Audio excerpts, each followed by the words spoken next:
നമസ്കാരം. ജോബ് ഹണ്ടറിൻ്റെ ഏറ്റവും പുതിയ വീഡിയോയിലേക്ക് ഏവർക്കും സ്വാഗതം. ഇന്ന് ഒരു കേരള ഗവൺമെൻറ് സ്ഥാപനമായ ഔഷധിയിലേക്ക് പുതിയൊരു ജോബ് നോട്ടിഫിക്കേഷൻ വന്നിട്ടുണ്ടായിരുന്നു. ഫീൽഡ് മാർക്കറ്റിംഗ് ഓഫീസർ എന്ന പോസ്റ്റാണ് വന്നിട്ടുണ്ടായിരുന്നത്.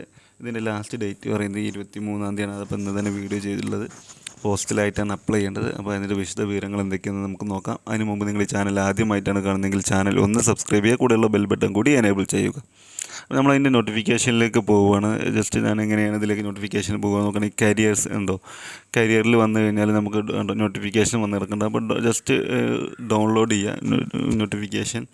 അതിൽ വന്നിട്ട് ഔഷധിയിൽ ഫീൽഡ് മാർക്കറ്റിംഗ് ഓഫീസർ തസ്തികയിലേക്ക് കരാർ അടിസ്ഥാനത്തിൽ താൽക്കാലിക വ്യവസ്ഥയിൽ 1 വർഷത്തേക്കുള്ള നിയമനത്തിനായി അപേക്ഷ ക്ഷണിക്കുന്നു.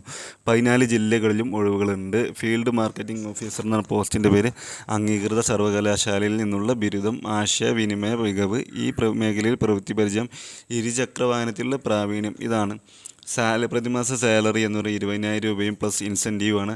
അർഹരായ വിഭാഗങ്ങൾക്ക് സർക്കാർ ചട്ടങ്ങൾ പ്രകാരമുള്ള വയസ്സിളവ് ലഭിക്കുന്നതാണ്. താല്പര്യമുള്ള ഉദ്യോഗാർത്ഥികൾ വയസ്സ്, ജാതി, വിദ്യാഭ്യാസ യോഗ്യത തുടങ്ങിയ തെളിയിക്കുന്ന സർട്ടിഫിക്കറ്റുള്ള കോപ്പി സഹിതം 23/8 മുമ്പായി ഔഷധിയുടെ തൃശ്ശൂർ കുട്ടനെല്ലൂരിലുള്ള ഓഫീസിൽ ലഭിക്കത്തവണ്ണം സമർപ്പിക്കേണ്ടതാണ്.